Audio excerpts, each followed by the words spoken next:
Okay. Okay, we can start. Okay, good evening mga ka-sports.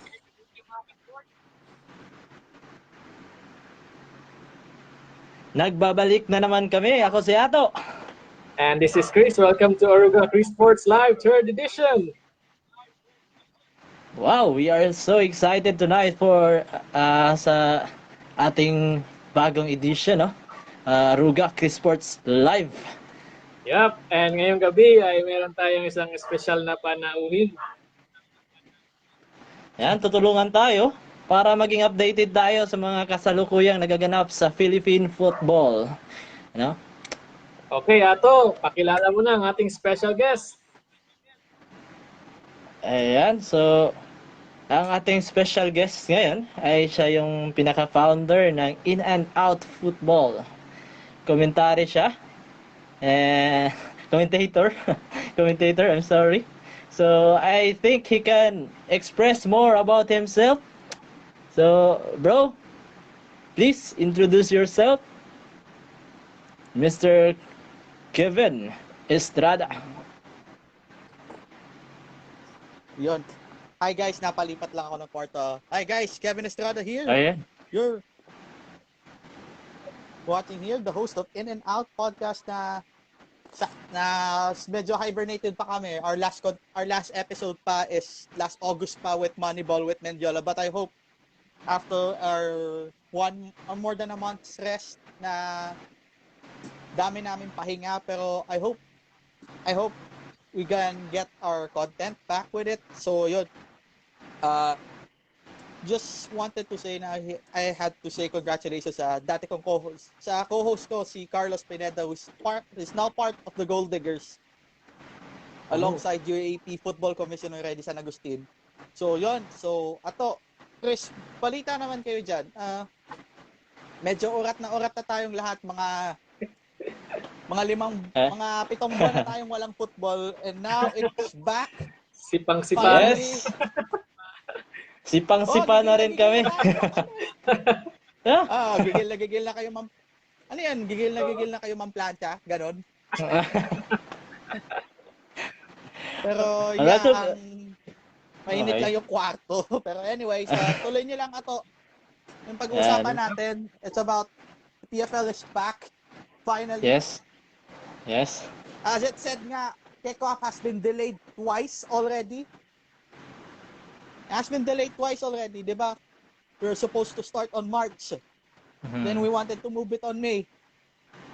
And after several meetings with the government and all of that, anong ginawa nila, Kume, Coco, and the gang, alam na yan, bukang bibig na natin yan lahat with all of our colleagues sa football. Hello sa tropang Each League Breed Football Gang. Yan, kay Lakito. Hello. Company. Hello. Pero, okay, Ato, excited na tayo? Okay, pero tigilan muna natin yung mga excitement natin. Kumustahin ka muna namin dyan. Ano bang nangyayari sa iyo dyan ngayon? Personal. Oo nga eh. Kumusta naman? Okay pa naman dito sa Cavite. We're doing fine. Kaya nga pag ganitong pandemic, mas asahan mo na lang yung LGU nyo kaysa sa national na natin. Mas malapit talaga. Taga Marikina ka, alam mo, yes. maganda ginawa ni Mayor Mario sa inyo. Si Sir Chris, taga saan yan? Ako, nasa CDO ako ngayon. Pero galing akong nasa Makati ako last month, then umuwi akong CDO. So, yun, maganda yung LGU. Tama naman, LGU talaga yung saan mas maganda? Sa Cagayan de Oro o dyan sa Makati? Siyempre, para sa akin, probinsyano eh. Laking probinsya, so yun, bumalik sa probinsya. Iba talaga at home. At home. Oo nga, at home. Yeah. Pero di mo naabutan yung Amigos dyan, ano? Yung Amigos lang dyan na basketball team doon sa Cagayan de Oro? Hindi, this month lang dumating. This month eh. Bago pa. Pero noon, napapanood mo sila noon? Yung mga mga late 90s, mga batang 90s, napapanood mo ba sila noon? Wala pa ako masyado Wala. Wala ring Pero din, yeah, Zamboanga din kami. Kaming Ah. dalawa, Zamboanga din Hindi, yung actually, yung pinaka misis ko yung nasa CDO talaga. hometown namin. so it feels good Alright. na rin. So yun. Mhm. Kaya ko pinakita yung PBA kanina. It's because it's a start that the sports is back and hopefully Yeah. football Nice. will follow suit. Oo, Pero dapat. it makes me think na parang bakit ganun yung ganun yung Pinoy sa ano natin. Na yeah, given the fact na basketball craze country tayo, pero bigyan din natin yung football ng parang patang respeto, Yeah. kumbaga. Na Okay. parang on a global scale, sila yung unang bumalik eh. Sila pa rin yung Yeah. active eh. Diba? Kumbaga makikita natin talaga na football is really loved from all around the globes, and makikita natin na it's more important kaysa sa ibang mga sports, pwede natin sabihin, kasi makikita natin same caliber yung NBA, but football came first, no? Sila yung mas naunang bumalik. Totoo. Pero Chris, the floor is yours. Kayo na munang bumuena. Kayo yung host. Yeah. Game. Yes. Okay, so Kevs, in light of COVID restrictions, so pinag-uusapan na nga natin kanina, no? So obviously, yung mga contact sports nga is apektado for the past months, 7 months or so. So, ano ba naging status sa mga nakaraang months? Pwede ba natin bigyan ng update yung mga viewers natin ngayon? In football lang muna tayo. In general na lang din. Kahit sa Sa abroad PFL lang. and both local. Pwede tayo. Sa Okay, maging... okay. start na nga ng bagong season na nga sa Europe eh. Pero tayo sa atin, mas excited pa tayo kasi malapit na tayo mag-start eh. Yes. And Ayan, nakikita ngayon sa ano ko. Chris, kulang pa yan. Oh. Alam mo kung bakit? Because Ano may ba? Qatar Airways. Because may Qatar Yeah. Airways na tayo. Oo, dapat. Nice. Kasi we're Qatar Airways kasi edition. because the league Yeah. had also inked up a 3-year deal with Qatar Yeah. Airways to become Actually, the title sponsor of the league. itatanong pa natin yan mamaya. Mamaya, tackle natin Yan. mamaya. Mag-deal tayo dyan mamaya. Para ma-update din natin Pero, yung mga viewers natin. No? Okay, let's start. Okay, bro. Yeah. Ano ko lang, hindi ko makita yung ulo ko eh, pero so yun nga. Yan, kita ka namin, bro. Yan. Yan. Yeah. Alright. Yan, Ayun, no? Yan na lang natin tong Mukhang since third masaya episode pa ano naman. Pero, tayo, no? yeah.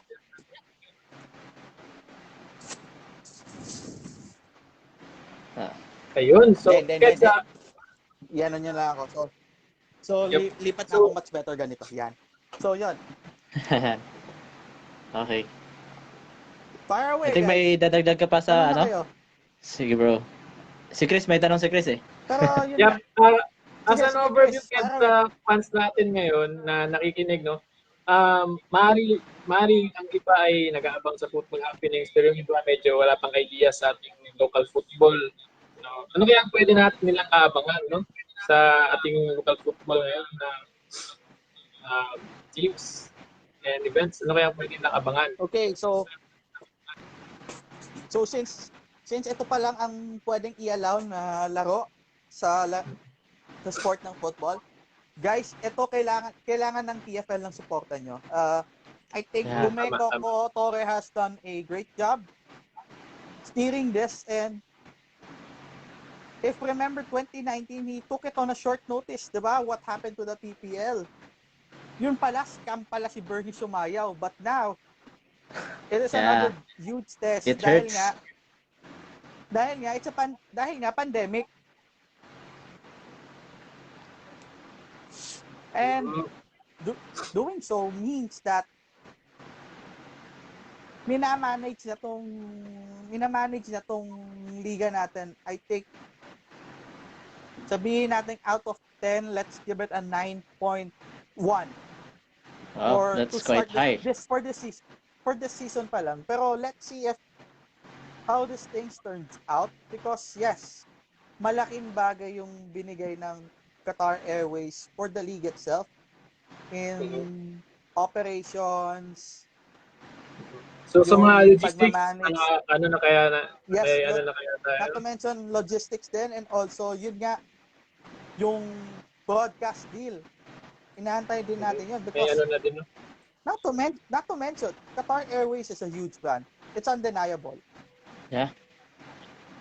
Oo. When you see Despite sa when you see pandemic that ngayon, no, na airlines, ano Na-close natin yung deal. hindi, I mean, that actually, yung deal actually happened way before the pandemic. Yeah. before Nag-sunfirmation na, pa siya. Actually. at Oo, least na before push SEA Games na, pa ata nag-go to eh. talaga. Yeah, before SEA Games pa to napirmahan. So, that alone Permado is a na. big news in itself. Yep. Nice. So, yun. Ato, ikaw, anong tanong niyo sa akin? And so siguro, yun na nga no, yung abangan natin sa football na talagang definitely we will be back. We will be back on the pitch talaga. Even hindi lang yung pinaka liga natin, but yung pinaka liga lang talaga yung pwede natin na simulan as per what you have said, no? Pero soon yung mga grassroots will follow. So we pray for that. And okay, so I think we can look at also with the current situation of the ASCAS. So, alam natin na postpone din yung mga schedules nila. Do you think it is an advantage for us or disadvantage yun para sa atin? Sabihin natin 50-50. Sabihin natin 50-50 kasi dahil nga ang problem, sabihin natin yes first because we can source our talents for the ASCALs kahit Yeah. locally kasi may most of our veterans here. Ayun nga, andun pa si Stefan Sra, kaya andun pa yung kapitan natin eh. Yes. I should say, sabihin natin no because wala pang competitions as of the moment, wala pang ang friendlies eh. Kung yung Nations League nga, hirap na hirap pa nga tayo eh. Yung World Cup qualifiers for South America, kaka-start lang din nila eh. Na the logistics there compared to us is different because way higher. magkakatabi yung mga bansa na yan eh. Europe, South America. Sa atin lilipad pa talaga tayo. Oo, lilipad pa talaga tayo. Pero also, I think on the part of yes, because our overseas Filipino footballers are now already playing. Yeah. You see, Actually. yeah, ni-leverage in the championship. Yung mga yung mga dating PFL veterans nasa Thailand na. Yeah.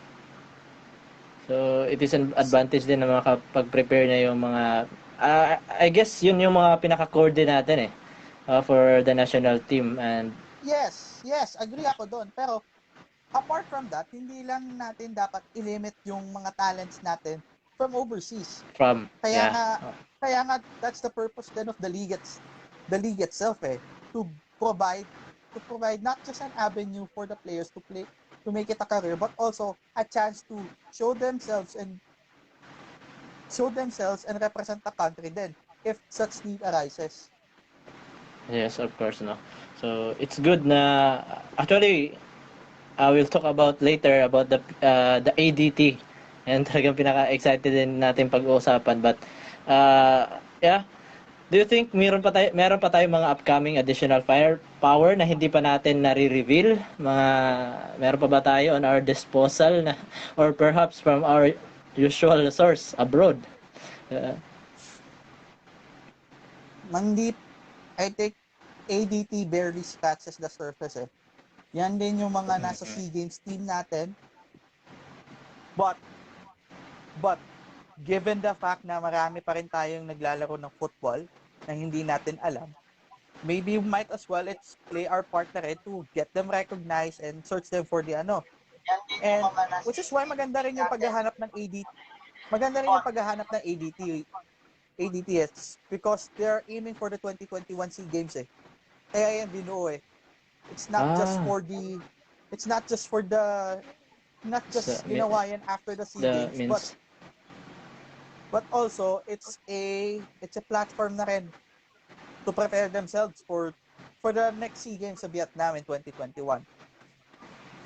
Given the actually, parang pinattern natin yan sa Singapore with their Lions 12 and the Young Lions eh. So, it's a start na i-pool natin yung best talents natin, the best young talents, give them the international exposure, the training styles, and also all of that. And who knows na somebody either locally or overseas will pick them up. This is a great news din. Yeah.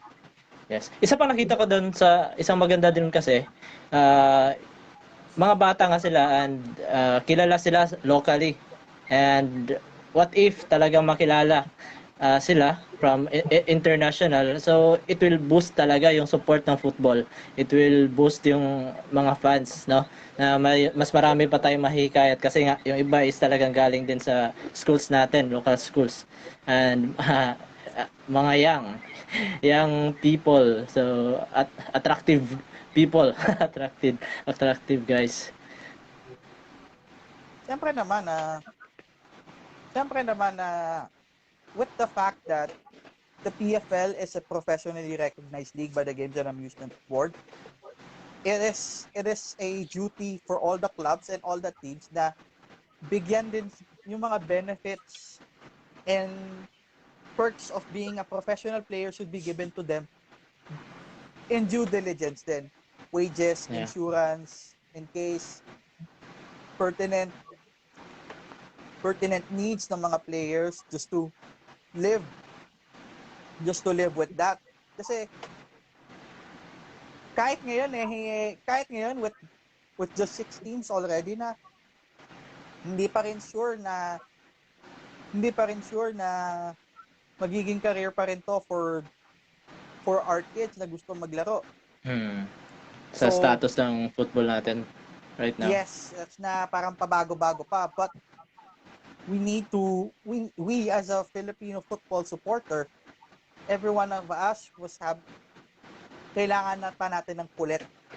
Encourage sponsors, encourage backers, encourage people to educate them, and hindi lang to pang entertainment pang education na rin natin sa kanila na, uy, hindi lang pala basketball, boxing at bilyar ang laro natin sa Pilipinas. Tandaan natin pandak yung lahi ko, hindi ako pwede dyan. So, meron tayong option for you na sobrang swak sa atin.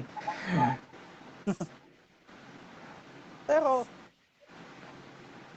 at the same time, kailangan natin i-sustain to. Hindi to one time, big time to eh. Kaya nga kailangan ng marami ang effort hindi lang Totoo to. Kasi, di ba, natutunan natin, pag walang fans sa football, wala yan. Ganun lang kasimple. Wala.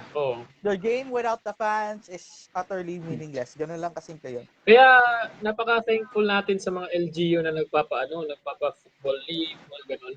Malaking malaking tulong sa community, football community yung mga kasi doon nagsisimula. For example, yung mga bata na siyempre napapanood nila yung kasi not all naman na may capacity to view football in their division.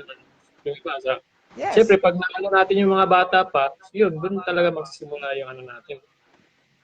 And when you think guys, when you think of an ideal partnership between the club and the LGU, probably it has to be Stallion Laguna yan.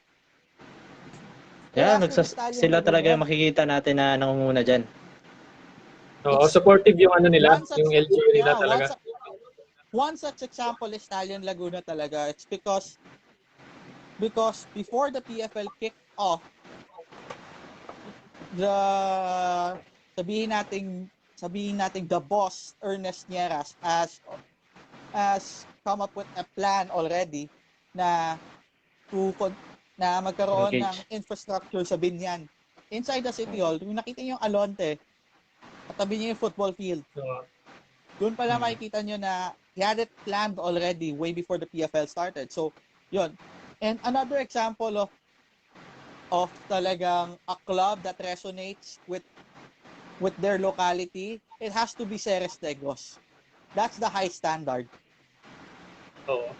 When you see Ceres Negros, pag pumunta ka, before pandemic, when you see Ceres Negros sa Panaad, isa lang yung ibig sabihin yan. Puno yan. Oo nga eh. Personally, Hindi pa ako nakapunta doon. Actually, hindi pa ako nakapunta doon. Pero ang ganda ng nakakita ko sa Yes. Nakita niyo naman yung ko nung last year, di ba? Papunta na ako doon nung February of last year. Ganun. Paglapag ko pa lang from the airport, andun agad yung promotion nila, and that alone speaks for itself. Oo. Maganda yung Kita-kita yung support ng hindi lang yung fans, pati ng local government. Yung community nila doon lang din.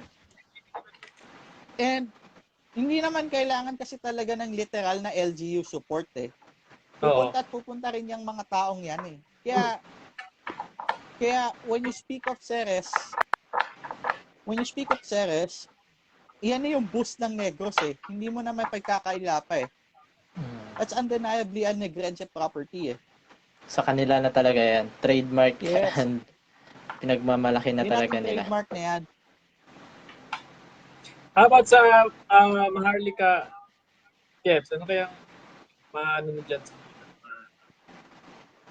Maganda rin yung intention nila ng Maharlika. Oo, kasi fully supportive si Isko doon, no? Notice. Pero let's see, kailangan din ng consistent yan eh. Na in order for Maharlika Manila to thrive there in the city, is kailangan nila talaga yung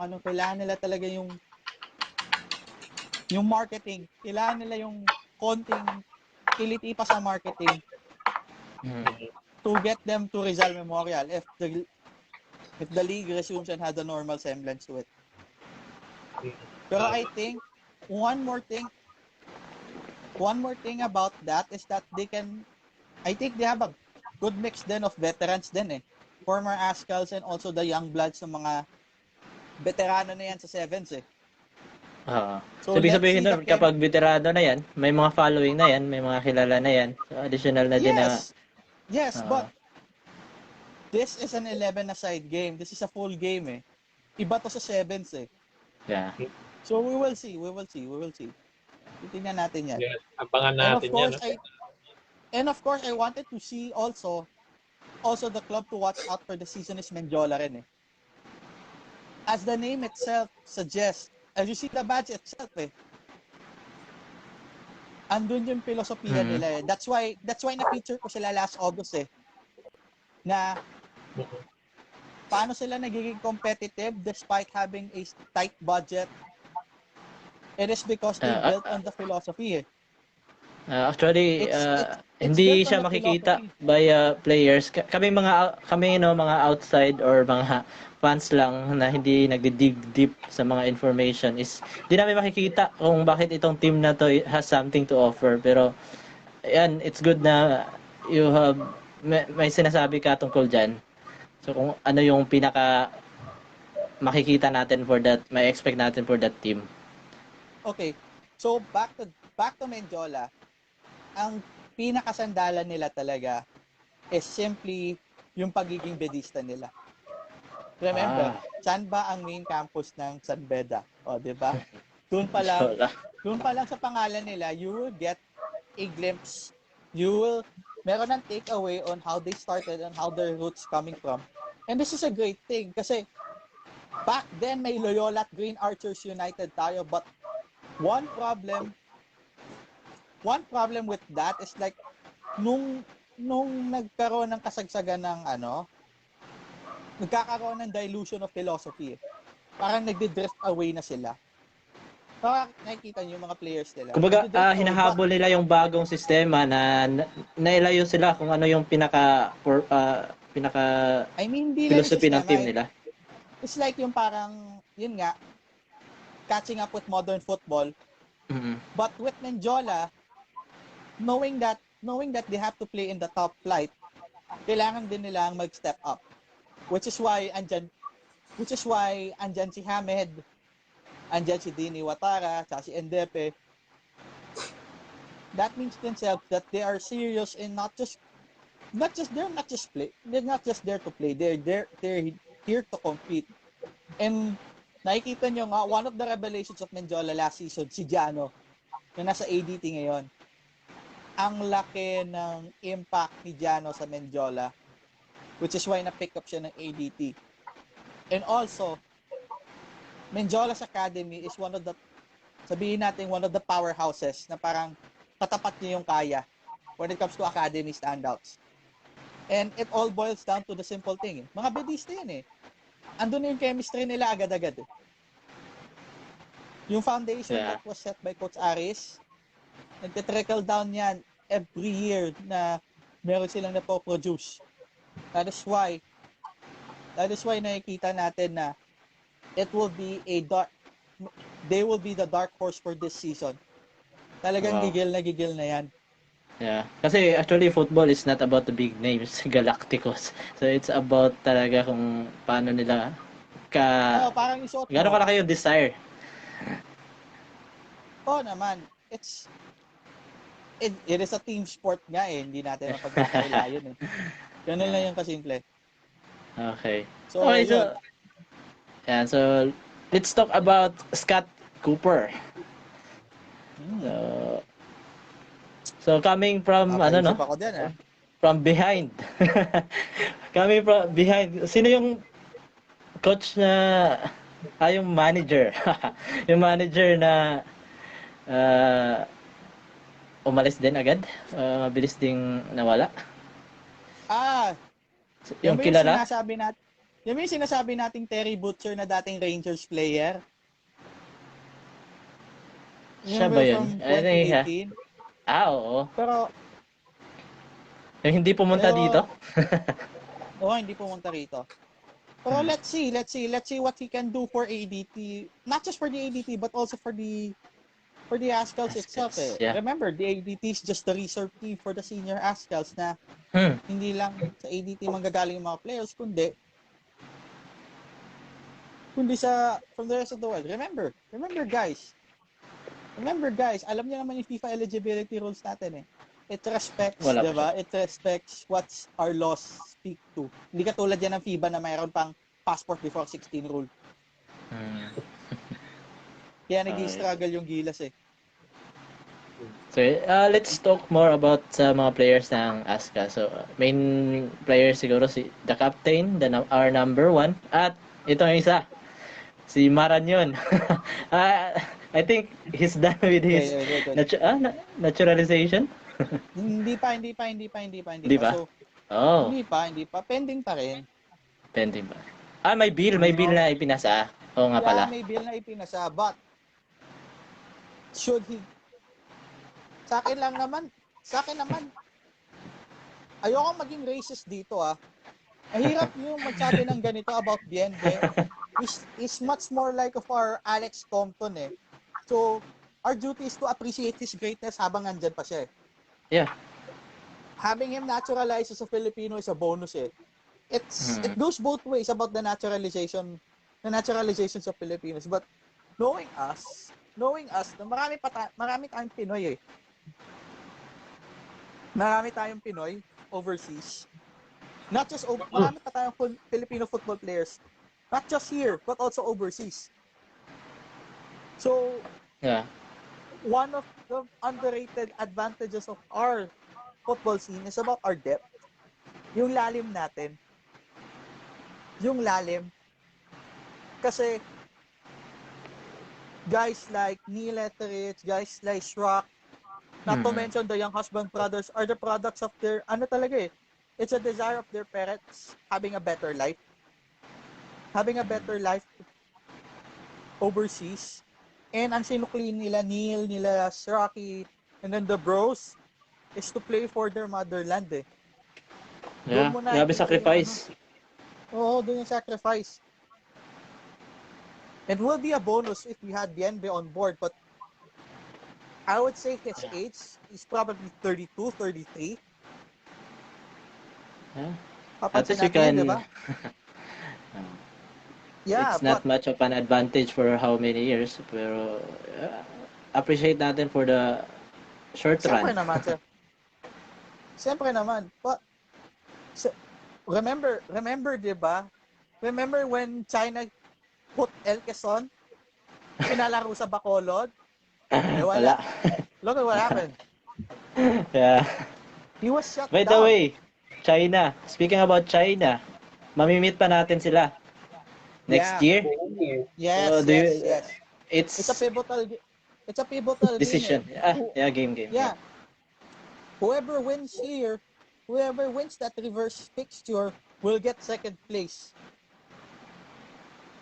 Yeah. Will get a more insight. Parang sabihin natin 1 foot on the final round. So with a nil-nil draw,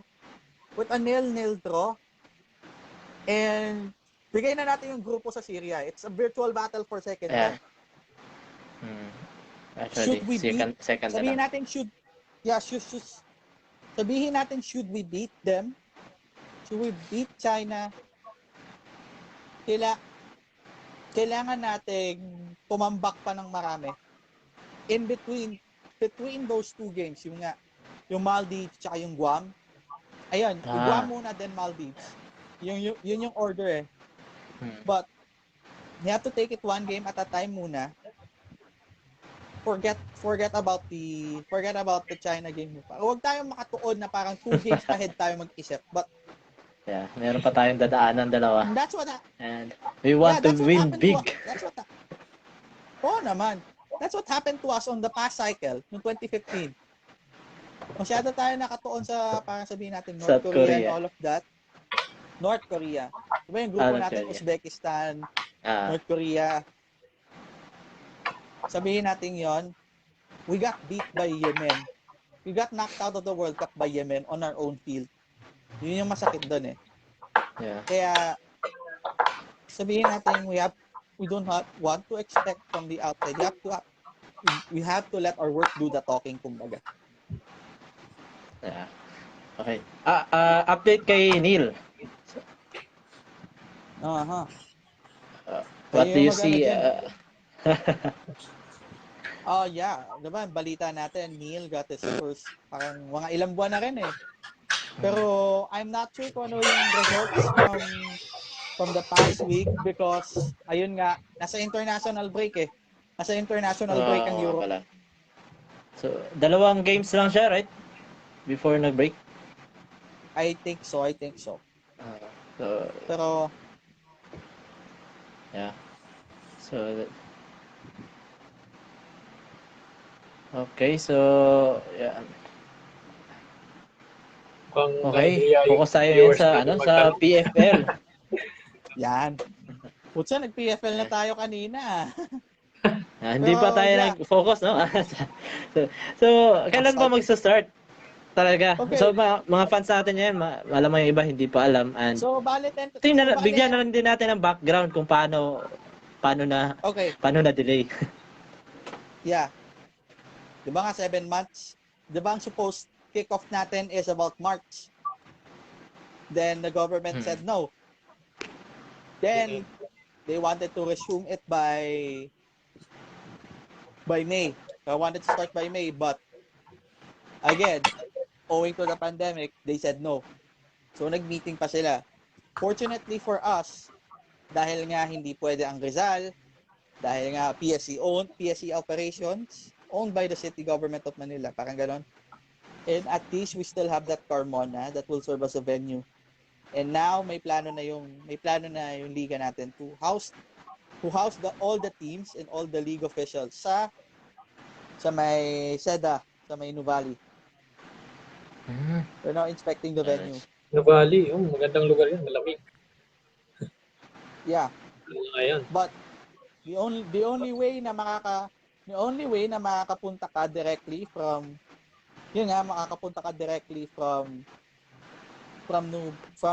Seda Nuvali to Carmona is through SLEX via Carmona exit. Yep.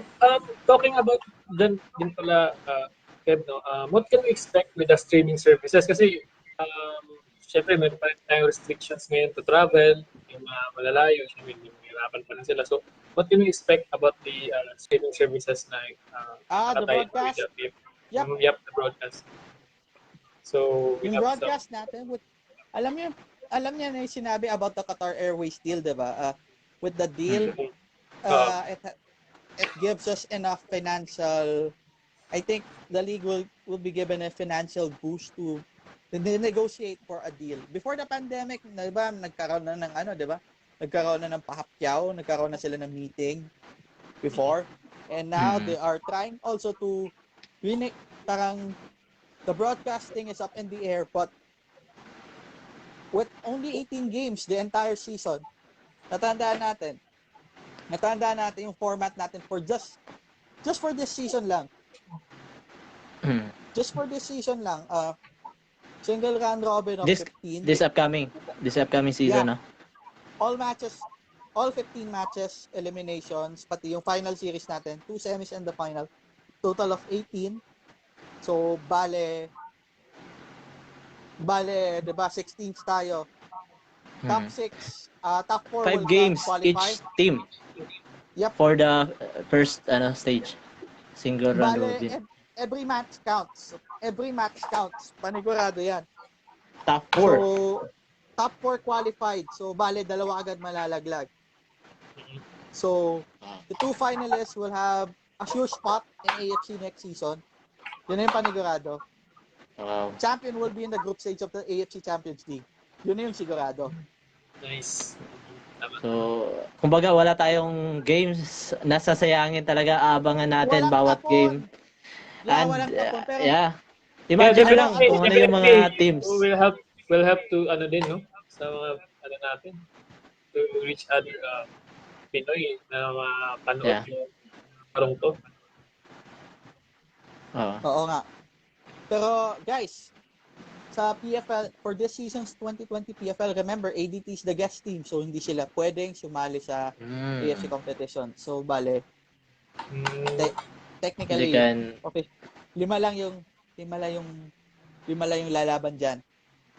What if mag-second sila, the third team, Probably. or third team yung papasok. Spot nila. Let's see. Try natin itanong yan kay Kuma if that's the case. Pero, remember, after the eliminations, hindi pa magiging sigurado pa yung number 2 seed after the preliminaries, di ba? May final series pa yan. Remember, the real season of the PFL will happen at the final series. Remember what happened in the first season, di ba? Top seed Meralco Manila, nasilat sila ng global. Sino pumunta ng AFC? Di ba yung global, di ba? So yun. Kita nyo naman kung bakit. Bilog yung bola. Oo, totoo. So knowing na live stream na nga lang tayo ngayon. I think din siya parang advantage din siya sa football or sa PFL talaga. Kasi mas maraming tao na naboboring sa bahay, so I think mapapadpad sila sa mga streaming natin. But again, tama naman na andun muna tayo uli, back to the digital, back to internet. But remember, pagdating sa sports dito sa Pinas, mas titignan pa rin ng mga tao kung ano yung nasa TV nila. Tama. So wala pa ba tayong insight na ganun? Wala pa akong but that's sad. But again, it encourages people na we had to spend if you want to see the players ganyan, if you want to see the games live na ganyan, pero may presyo, you have to pay for it.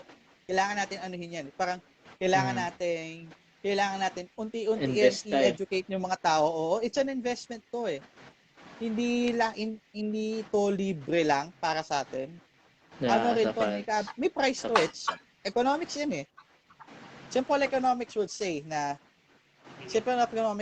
there's no such thing as freelance. Diba?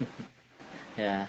Remember nga, di ba, yung PFL stream natin from last season, ano lang talaga, it's for local, ano lang Kasi meron tayong sports radar to beam the broadcast live in the rest of the world.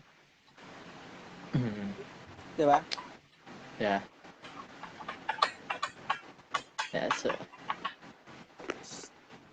So, yun, Okay. Alright. So, mga questions medyo pa tayo from the nag-loading pala. comment section. Mga questions pa tayo from the comment section. Chris, meron ba tayo dyan? Mukhang nahihiya ata sila magtanong. Nakasmile lang. Alright. So, Yan, shoutout sa mga napag-usapan nanonood natin kanina yung Qatar Airways. So, gaano ba kalaki talaga yung impact nito para sa atin? Bukod dun sa financial. I think hindi lang sa financial Meron pa siyang isang impact Promotion Marketing. Yeah. Hindi natin, di ba nga, as football fans, alam natin yung Qatar Airways kaya nasa kit ng Barcelona, nasa Boca, nasa AS Roma. Di ba? Established na talaga siya sa football. And parang dagdag siya prestige sa ating talaga pambansang liga ng football. And siyempre naman. Yeah. Hindi naman sila yung FIFA sponsor for nothing Di ba? Oo nga no. So meron tayong expect talaga din din. And okay, so can you talk about sa mga teams deeper? Sa Kaya, I think gusto mo ang Kaya, unahin na natin. Ano ba yung i-expect natin sa Kaya? Kahit wait lang guys. Hindi, I think mahirap there's no clear contender kasi there's no clear contender so in as much as teams are concerned but sabihin natin when it comes to stability, sabihin natin Kaya and Stallion might be a close favorites for this, but hindi ko pa sila na sabihin natin walang clear-cut favorites for this season knowing that's a squad strength. And Menjola, let's all say Menjola's the dark horse of the season. Like what they did from last season. Parang with the Copa semi-final appearance, malaki yung nila. draw with defending champ with Ceres, siyempre. Yeah. And looking at United City, this is just a newly formed team The management, especially the management. Yeah, but they took several of the core players from Ceres, diba? We still have the Golden Ball. They still have Bienbe. They still have Lopez Mendy. Andyan pa rin yung mga dating Ceres boys. But when it comes to their strengths, yung mga kanilang mga kasama will have to step up, will have to next man up. Not to mention, meron silang mga bagong signings. Cholo, Miggy Clarice, the man on goal, Jordan Jarvis, yan, si Pintos, yung mga Pintos. They got guys from the Ascal side, from the young Ascal side. Young Ascals. Yeah. In the SEA Games. But remember, hindi pa dumarating yung gaffer nila si Trevor Morgan. He's been held up by immigration pa, 'di ba? Hindi pa nga as the club said, hindi pa nabibigyan ng clearance from immigration to get there because Trevor Morgan, I think, is on the 60s na He's on the senior age na So that's why they hired Frank Muescan as a contingency. And it's a good thing because Frank knows some of the people there. It's Rocky, Bienbe. It's good to connect.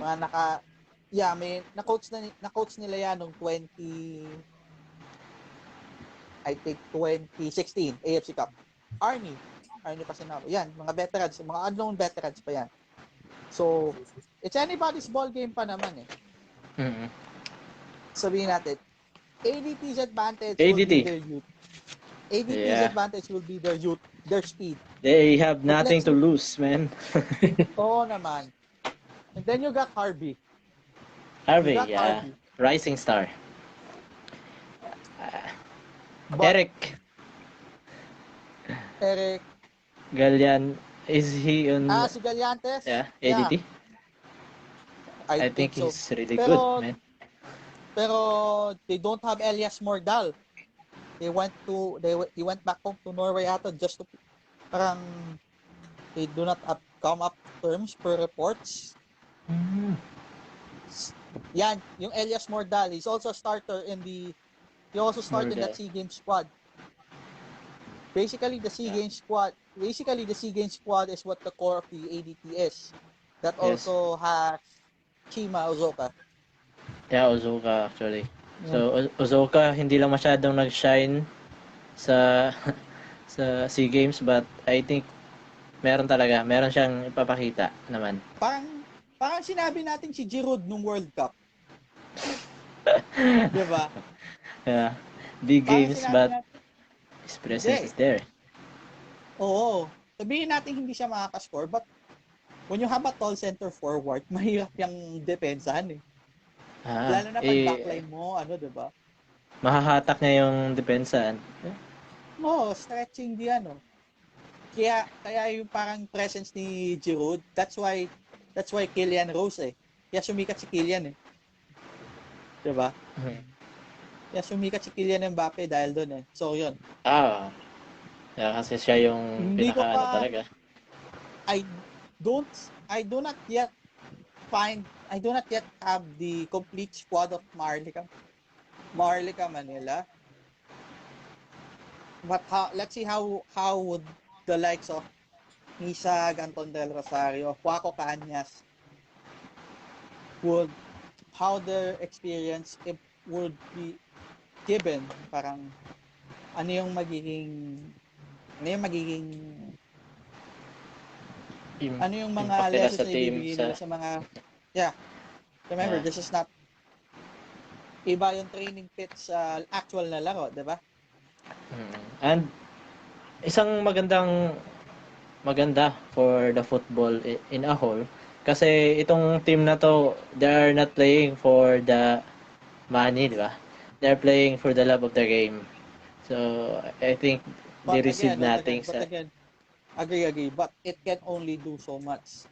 Remember, di ba? Yeah. Di ba sa professional player? It needs to start pa rin. Yeah. On something. But in event of eventuality, they had to need that financial talaga. They need to have some rewards. They cannot proceed. Di ba? So yun. Pero when you think of United City's plans for their field of dreams, maganda rin yun. It's because it's infrastructure. It's infrastructure we're talking about. And that's we actually needed it. That's what we definitely needed it. Yeah, actually it's one bad side there is makikita din ng mga bata na baka ganito lang ako paglaki ko. Baka I will play for free, and it's nice to establish talaga din yung proper na incentive for the player, and na meron talagang future for this game. Agree. Agree, so to speak. So para may support din guess that's Chris, may tatanong ka. Chris, may tatanong ka last. I'm all good. Alright, I guess that went well. It was an awesome interview. I guess we provided na yung mga viewers. Yes, ambus lang to rin. Hinahijack lang ako dito. Disclaimer. Pero madami pa akong utang sa inyo, but I hope guys you have to like our page In and Out Podcast, but yes, promise that we wanted to go back to the normal things. We hope na we gotta get a proper content as of now, and ang dami ko pang iniisip, ang dami ko pang nilalatay, pero sorry guys, ang dami na rin ng trabaho. Hindi ko pa alam kung anong score ng Hinebra at saka index niyo kasi kailangan ko paggawa ng report. Alright, Kevs, maraming salamat. We're blessed to have you here at Aruga Crisports Live. So, God bless you. Salamat sa Grand Resort. Ato. Salamat Yan, po, Chris. yan. Thank you sa ano nyo. You're Yan. welcome, you're welcome, Welcome, bro. sir.